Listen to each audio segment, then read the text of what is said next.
Prabhas sir కూడా కొండ ఎక్కిన తర్వాత కిందకు వచ్చేసరికి నిన్ను షూట్ చేసినప్పుడు ప్రభాస్ సార్ వచ్చారనమాట. సో వచ్చి నేను కొండ ఎక్కుతుంటుంటే వెనక్కి తిరిగి చూశాను. ఫస్ట్ పీటర్ హైన్ మాస్టర్ 3 times ఎక్కాలని అన్నారు.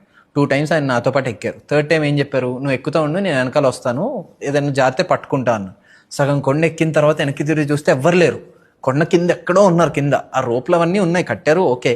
కానీ ఆ కొండ పైకి వెళ్ళాక ఏం చేయాలి ఏం చెప్పలేదు. అసలు అక్కడ దాకా వెళ్తానో కూడా తెలియదు. వాళ్ళు పంపిస్తేనే కదా, రోప్తో లాగితేనే కదా వెళ్తాము. వెళ్ళాను. ఆ టైంలో కింద నుంచి ప్రభాస్ గారు వచ్చింది, ఆ వైట్ షర్ట్ వేసుకుని వచ్చారు, వైట్ షర్ట్ గ్రే ప్యాంట్. అలా చూశాను అనమాట. అక్కడి నుంచి జారిపో అని గట్టిగా అరిశారు అనమాట రాజమౌళి సార్.